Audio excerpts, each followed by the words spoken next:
Olá, seja bem-vindo a mais uma aula de língua portuguesa. Eu sou o professor Nelson e nós vamos para a terceira aula sobre sujeito. Assista no card aqui acima as outras aulas, as aulas anteriores.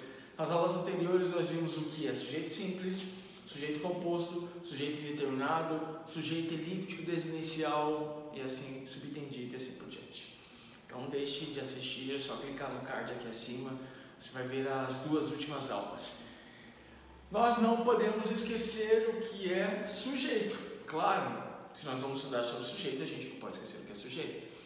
A gente tem a definição de sujeito é todo aquele que pratica uma ação ou recebe a característica. Se alguém está fazendo alguma coisa, eu sei que ele é o sujeito. Se alguém está recebendo alguma informação, recebendo alguma característica, a gente está falando dele, esse ele é o sujeito. Tá? Não pode esquecer disso. Predicado é tudo aquilo que nós sabemos sobre esse indivíduo, sobre esse sujeito aqui. Tá? Então, a ação que ele fez, as características que ele recebeu, nós chamamos como predicado. Tá? Você pode ver aqui nas aulas anteriores sobre os últimos tipos de sujeito. Ok? Vamos para o terceiro e último tipo, que é aquele sujeito que não aparece, que não existe, na verdade, né? Que não aparece a gente já trabalhou, mas ele existe. Esse aqui da aula de hoje é o sujeito que não existe. Mas professor, se ele não existe, então ele não precisava ser estudado. Calma. Se ele não existe, mas ele tem uma parte importante aí na língua portuguesa. Claro, na língua portuguesa. A gente pode definir esse sujeito que não existe de duas formas. Temos o sujeito inexistente. Em alguns lugares você vai ver como sujeito inexistente, ou em alguns lugares você vai ver como oração sem sujeito.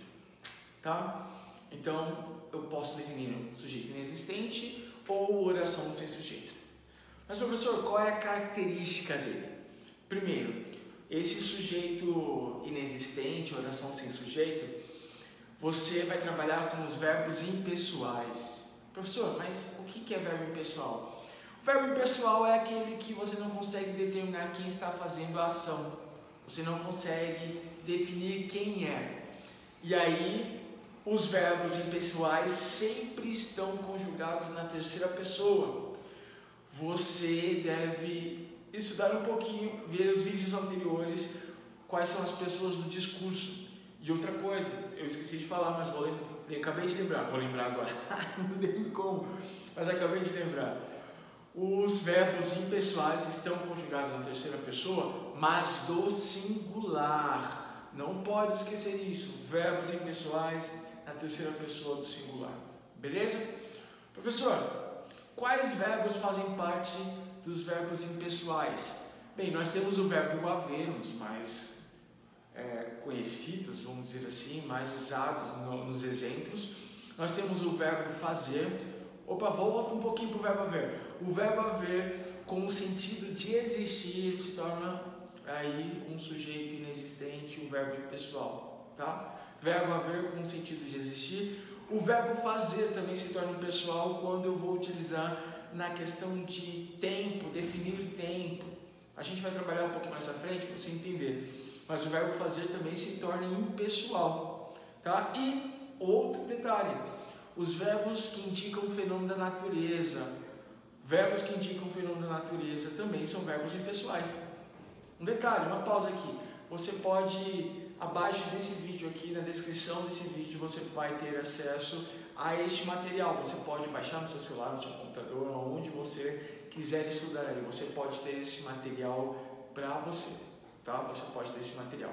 Então, verbos impessoais. Quase que travou aqui. Os verbos impessoais são os verbos haver, no sentido de existir, o verbo fazer, no sentido de tempo, tá? E os verbos como fenômeno da natureza, que indicam o fenômeno da natureza. Tem outros tipos de verbos impessoais, a gente pode estudar mais detalhadamente mais à frente, mas o foco, esse é mais um geral para você entender.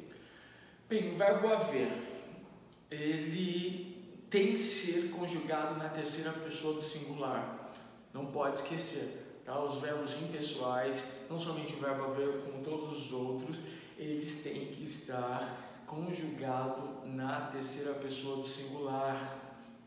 Professor, qual o tempo verbal? Tempo não há necessidade de ter um tempo obrigatório, mas a pessoa obrigatória, sim. Terceira pessoa do singular. Não pode esquecer, tá? Bem, o verbo haver, vou dar alguns exemplos aqui para você do verbo haver, ok? Meu material de apoio não está me ajudando, então vai dar umas travadas mesmo. Aqui tem que dar uma pintinha aqui, legal. Muito bem, então meu material de apoio já está pronto, vamos lá. Exemplos do verbo haver. Primeira frase eu posso dizer o seguinte: há inúmeras razões para estar chateada com você. Aqui nós temos claramente o verbo haver, indicando aí a inexistência de um sujeito praticando a ação. Quem está chateado? Vai lá saber, né? Vai lá saber. Então o verbo haver está aí, está na terceira pessoa do discurso no singular. Existem, tá? Há uma dica que alguns professores colocam aí que você pode substituir pelo verbo existir, mas não se esqueça, o verbo existir tem que concordar com a pessoa em número, tá? Então, há inúmeras razões para estar chateado com você. Se eu fosse colocar para o verbo existir, você teria que dizer o seguinte: existem inúmeras razões, tá? Então, o verbo haver com o sentido de existir, na terceira pessoa do singular, ele. Aí nós temos a segunda frase, que é: havia muitas pessoas esperando na fila. Isso. O verbo haver aí, conjugado no imperfeito, na terceira pessoa do singular no imperfeito. Então não importa qual é o tempo verbal, mas o verbo tem que estar conjugado na terceira pessoa. Quem não tem estúdio é isso, galera. Cachorro late, o avião passa, helicóptero, construção, é tudo. Mas vamos lá, vamos continuar na aula aqui. Então, verbo existir, não. Verbo haver com sentido de existir, nós temos sujeito inexistente. O segundo é o verbo fazer. Como eu disse anteriormente, o verbo fazer com o sentido de tempo, ou seja, indica um tempo. Faz 5 anos que não vejo minha irmã. Faz 5 anos que não vejo minha irmã. Olha o verbo fazer aí, terceira pessoa do singular. Não pode usar o verbo fazer quando dou sentido de tempo no plural. Não posso dizer fazem 5 anos que não vejo minha irmã. Não posso. Por que, professor? A língua portuguesa só aceita que dói menos. Porque ele se torna impessoal, ele não define, não deixa claro quem faz. Quem faz 5 anos? O tempo, né? Então faz 5 anos. Aí outra frase: faz 30 minutos que estou esperando você. O verbo fazer ainda está na terceira pessoa do singular. Ok? Então, verbo fazer, terceira pessoa do singular, indica tempo, sujeito inexistente. Batata isso, moleza, né? O último exemplo: casei faz 2 semanas. Eu já vi muita gente dizer aí, casei fazem 2 semanas. Não pode. O verbo fazer quando indica tempo. Isso aqui, galera, é uma dica importantíssima. Verbo fazer quando indica tempo. Sujeito inexistente está no singular, terceira pessoa do singular. Casei faz 2 semanas. Beleza? O próximo é os verbos do fenômeno da natureza. Moleza esse daqui, né? São verbos que indicam o fenômeno da natureza. Claro, olha a lógica aí. Uou, né? Por exemplo, o verbo chover, amanhecer, anoitecer, gear, tá? O que mais? Nevar, e assim por diante. Cuidado, isso aqui é importante. Chega mais. O verbo tem que estar na terceira pessoa, não pode esquecer disso, terceira pessoa do singular. E o verbo ser o fenômeno da natureza. Eu não posso dizer assim: a chuva caiu em São Paulo. A chuva é fenômeno da natureza, sujeito inexistente. Não é assim. Porque quem caiu em São Paulo? A chuva. Tem um sujeito aparecendo aqui. Mas se eu disser choveu em São Paulo, quem choveu? O texto não diz. Lembra na primeira aula que diz: olha, a partir de hoje, tudo que está escrito é aquilo que vai ser dito, analisado? Então se eu digo choveu em São Paulo, quem choveu? Não está escrito nada. Então, não confunda verbos e fenômenos da natureza com os elementos da natureza.